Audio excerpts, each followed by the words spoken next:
I have a pretty small motorboat that I like to take out on the river for fishing.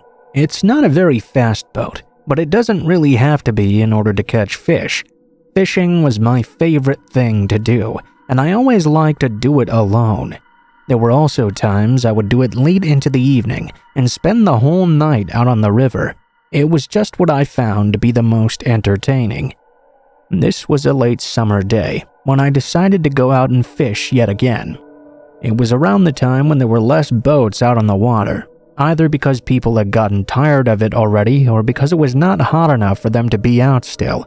When it got dark, it could get a little cold out on the lake, and it could be quite overwhelming for some. Anyway, like I said, there weren't many boats out. When the sun began setting, there were absolutely none at all except for mine.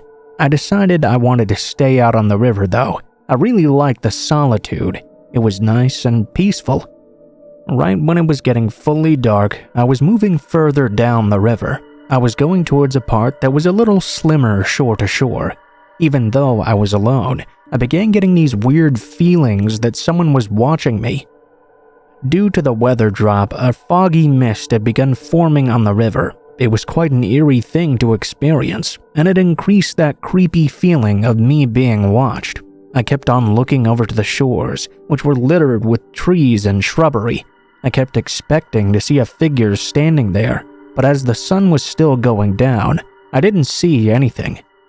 I thought it must be all in my head. I mean, it was a creepy atmosphere that I was in, and it was probably playing tricks on my mind as well. Finally, when it was fully dark, I began to feel even more creeped out.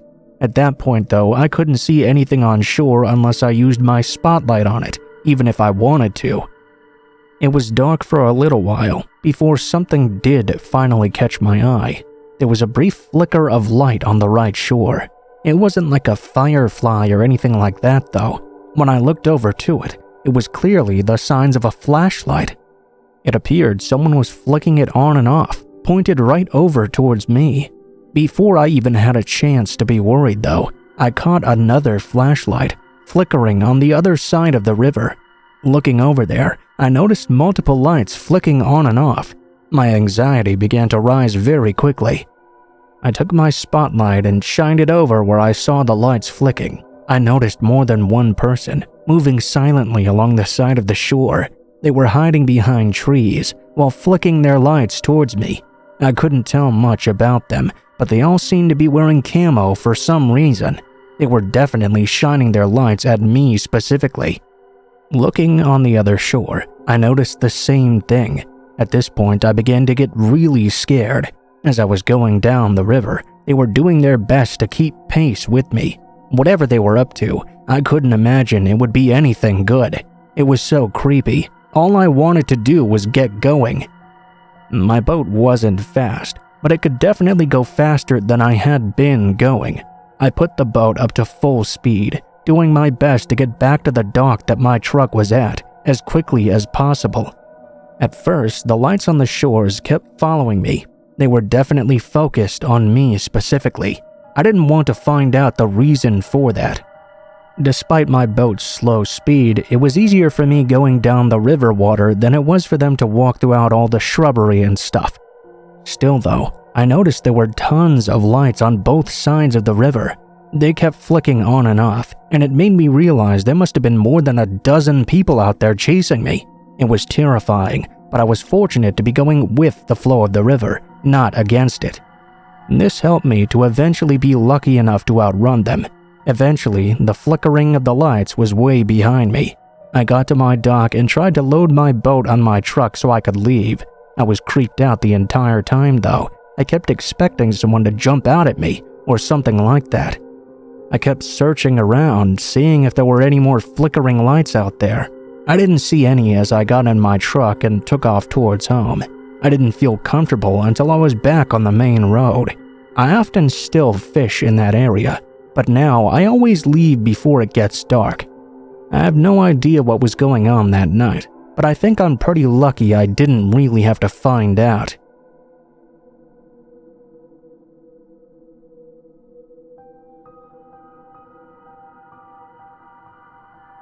A few people may be aware that I was engaged once before I met my current husband in early 2000. I was working in IT for a company in Denver, and this is when I first met Mark. We flirted for several months before he got the nerve to ask me out. After that, the relationship quickly became serious. Later that year, I moved in with him. Only a few months after that, he proposed, and I tearfully accepted. The stress of planning the wedding had left us both overwhelmed. When the time came for us to take our vacations, we chose a camp out in the Rockies. Flying anywhere made us both nervous. I picked out a spot about an hour away, and we set up camp. We arrived late on our first day and stuck close to the camp area. After a quick breakfast the next morning, we went out for a hike. The trail was a bit overgrown, but it was still completely usable. Neither of us had brought any water or snacks for the journey, and we had very little knowledge of bushcraft. I don't recall Mark ever even talking about it. As a pair, we would be completely hopeless if we ever got lost. So, as is often the case, that's exactly what happened. I had picked the place because I'd heard about an awesome pair of waterfalls. I didn't know exactly where they were, but I knew they were close by. We could even hear them faintly in the distance. As we went along, the trail split off at some point. The new trail was even rougher, but to our ears it was in the direction of the falls. We followed for a long time, but the sound never got any louder. I suggested we go off to the left. We'd surely run into the falls then, or at least a trail that led to it. Mark was reluctant, but agreed without much argument. After 15 minutes of fighting our way through brush and trees, we finally ran into another more developed trail. We were sure we were back on track now. However, a mile or more later, we were now no closer than before. We were both tired and just wanted to get back to camp.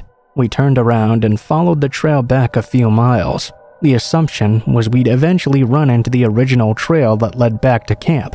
Only there was no sign of it as we continued along. We weren't yet concerned though. Another hour passed by, and we still hadn't intersected with the trail. That was the exact moment we knew we were lost. The sound of water had faded long ago. I thought we had just missed our turn. If we went back the way we came, we had to hit it. It was 2:15 p.m. when we turned around. The next time I looked at my watch, it was 3:25, and we were still no closer. This is when the fear began to take over me. By that point in the day, everything had become a jumble. I was tired, hungry, and most of all, very thirsty. Mark had become uncharacteristically quiet, and this made things even worse. I became a panicked and ranting mess. Eventually, Mark had enough and screamed to shut up in my face. It worked. I sat down and listened as Mark calmly laid out a plan. We could eventually hear the falls again, so we had to be close. We would follow the sound through the trees until we reached the falls. We would not take any trails or shortcuts. Logic dictated we would have to run into them eventually. Once we made it there, we would stay and wait until another tourist arrived, then follow them out. If it was dark when we arrived, we would spend a night there and wait until someone arrived the next morning. That's just what we did. We would finally reach the falls just before dark. I was so happy to have water, I forgot how long we'd been lost. Little did I know, though, the hardest part was still ahead. A fire was out of the question. Everything was back at camp, and neither Mark or I knew how to start one. We curled up together and tried to sleep. The hours seemed to pass like years. The night got colder and colder, and no matter how close we got together, it was never enough to stay warm. I began to violently shiver, and at some point I could feel myself drifting away. Relief soon gave way to fear. A little voice inside me said that if I fell asleep, I would not wake up. I turned over and started shaking Mark to wake him up. It was very hard. He was angry and asked what I was doing. I told him my fears, but he didn't want to listen. He started drifting off again, but I wouldn't let him. This made him furious. He flew into an angry, screaming rant about shivering keeping you alive. It made no sense, but it did give me an idea. I decided to make things worse by bringing up something we had long ago dropped. This made Mark livid. The fight went on for hours from there. I kept the fight going as long as I could. Mark eventually caught on and laid back down though. We laughed about it and talked about our plans for the future. My idea turned out to backfire on us though. We were so exhausted from the argument we couldn't stay awake any longer. I fought the urge to sleep for as long as I could, but at some point I began to slip away. Next thing I remember, someone was shaking me and screaming. I didn't want to wake up, but they kept at it until I had to. My eyes eventually opened to the sun shining down and a middle-aged man talking to me. My head ached and my vision was blurry. I sat up and looked behind me. We couldn't explain much to the man other than we'd gotten lost, and just like Mark had planned, the gentleman and his wife walked us back to our camp. The trip was soon over. We packed as fast as we could and drove back to Denver. We spent the rest of it under a big comforter in bed. We probably should have chosen that from the start. I carry a lighter with me now wherever I go, even if it's just a trip to the store. I never want to be that cold again. An ill feeling between Mark and I spawned from that trip, although it was never said. Mark seemed to be holding a grudge against me afterward. I had been the one who chose the location and suggested the shortcut in the woods after all. I'd also brought up something he believed was buried between us. It may have eaten away at him after he had time to think about it. He made backhanded comments about me on that trip more than once. A few times he did it in front of our friends as well, and over time it drove a wedge between us. In late 2002 we went our separate ways, and haven't spoken since. I harbor no ill will towards him. That was a long time ago and it's not really important. I wanted to share my story to illustrate the importance of getting basic survival instruction and preparing for every possible emergency. I hope the seriousness of the situation drives the point home to you. Whether it's about wilderness survival or changing a tire, I discovered that preparedness is always your best option. You'll never regret it.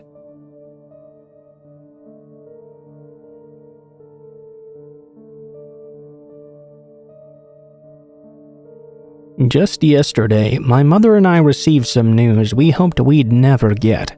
According to Brazilian and US officials, a set of remains were discovered in a shallow grave near some small unnamed village. Several tests were done, including dental comparisons, and they were determined to belong to my oldest brother, Raphael. We had lost contact with him in late 2017. The story of what happened during that period still has a lot of holes that need to be filled, but this is what little we think we know. Growing up, Raphael had always been very close to my father. When he passed away from cancer when Raphael was 15, he lost his way. Much of his next 10 years were spent searching. At 25, he was more aimless than ever. A friend suggested he join the army, and this turned out to be a blessing. Surrounded by all sorts of strong leadership, he learned to become his own person. After 2 combat deployments, he left the military in a far better state. He wasn't quite ready to give up helping others yet, though. He found a non-profit, providing aid to indigenous groups throughout Central and South America. Raphael joined them and remained with them for 3 years. During this time, he had made a lot of friends. Many he stayed in contact with when he returned to America. After he left the non-profit, he traveled the country and explored quite a bit. He slept on friends' couches, worked odd jobs. This is the point at which we lost contact with him. It wasn't out of the ordinary to go long periods without speaking to him. We were confident in his ability to take care of himself. After not hearing from him for more than half a year though, my mom and I became very concerned. We contacted every friend we knew of and got no real answers, at least not at first. A week went by and we received a call back from one of Raphael's co-workers within the aid group. Through another person, he was contacted and told Raphael that he had taken a vacation trip back to Brazil to see some friends. A man he met online joined him. The friends in Brazil verified that Raphael went to visit them and promised to return one more time before leaving the country. He was accompanied by that unknown man, who was himself Brazilian. The friend said he was very quiet and almost unfriendly toward them. This is the last time anyone can verify him being alive. Nobody we've spoken to knows the identity of the man who'd went with him. It was suggested he was along to serve as a guide and interpreter, but most of his co-workers asserted that Rafael spoke Portuguese and a couple of native languages as well, not to mention he knew his way around much of the country. What places he wasn't aware of, he wouldn't have had any problem finding willing locals to assist him. He was well known and liked, especially among many in the native community.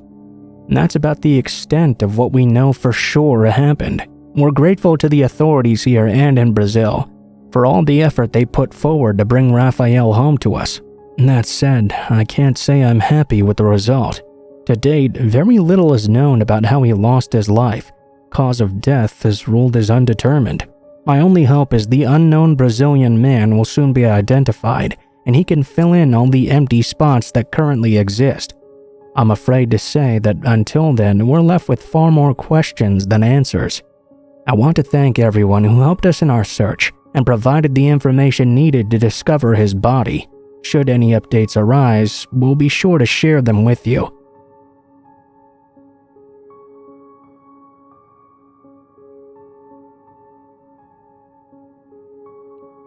I've discussed this with my wife, and we thought it may be good for me to finally tell my story. It would at the very least allow our children to know why their grandfather passed away. I hope you understand why this process has been so difficult for me once you fully hear the story. Now, with all that said, what follows is my memory of what happened this day. My dad was a quiet, serious, and no-nonsense sort of man. If he didn't want to do something, nobody could make him do it, even if it was to keep you safe. Seatbelts were his #1 pet peeve. He hated them and refused to wear them, even though they were required. He'd been ticketed several times, but he continued to refuse. Mom even showed him statistics proving they kept you safe, but it all fell on deaf ears. He was uncompromising and set in his ways. This trait would end up being what killed him in the end. The accident would occur on July 23, 1995. At the time, I was 12 years old. My family had taken a short camping trip to a lake on the Texas-Oklahoma border. It was the first and only vacation we were going to have that year. The entire weekend had been one endless mess. It was miserably hot, and my sister even got a severe sunburn. We had all been devoured by bugs as well. I know I couldn't stop scratching for weeks after. That morning, we were driving back through Oklahoma. Everyone seemed to be driving ridiculously slow and dangerously, and that was driving my dad crazy. He desperately wanted to get back home before dark. To add to the stress of the situation, I was picking on my sister and slapping her sunburned shoulders, making her scream like a banshee. Mom was doing her best to keep us in check. It made Dad even crazier than he already was. At some point, about halfway across the state, we slipped in behind a truck. It was going fast enough, but the bed was stacked high with all types of junk. My dad paid it no concern. He was just happy to be finally going the speed limit, although knowing him, we were probably going over it. The environment in the car was relaxed. I was listening to Metallica on my headphones, and everyone else was just sitting quietly. My dad had the radio turned down. Suddenly, something flew out of the bed of the truck into our path. I looked up, only to see Dad swerving out of control. He regained it just in time for a second collision. We slammed into the back of the truck doing 50 at least. Rather than pull over though, the truck stopped right there in the middle of the highway. The next thing I remember was waking up in a lot of pain. My seatbelt had stopped me, but it did nothing to stop all the objects flying into our car. My sister had been struck and was also hurt. Our mom was fussing over us, trying to make sure we were okay. No one was gravely injured at least no one but my dad. Mom looked over, an expression of horror on her face. She was sobbing and rubbing my dad's arms, and that was when I knew he was gone. I had to look even if I didn't want to. I slowly unlocked my belt and leaned forward. His upper body was collapsed into the steering wheel, his head turned facing my mom, blood covering everywhere. I could tell he never saw it coming. It's the only comfort I carry with me until this day. Of course, the stubborn jerk wasn't wearing his seatbelt. From then on, it's all a blur really. Emergency services arrived and took us all to the hospital. The driver of the truck was fine, all but for a sore neck. Family from Kansas City arrived later that evening, and we returned home the following day. As it always must, life for us carried on. Mom kept the family afloat until my sister and I went off to college, and she would eventually remarry a really good guy named Larry. Since I've become a father, my primary goal is to set a good example for my children. I love my dad, but he was a selfish man. If you have kids, be mindful of your own safety. It's your duty to be there to guide them into adulthood, and if you're gone, you can't do that. But that's just my 2 cents. Thank you all who took the time to hear this, and I hoped it helped you as much as it helped me.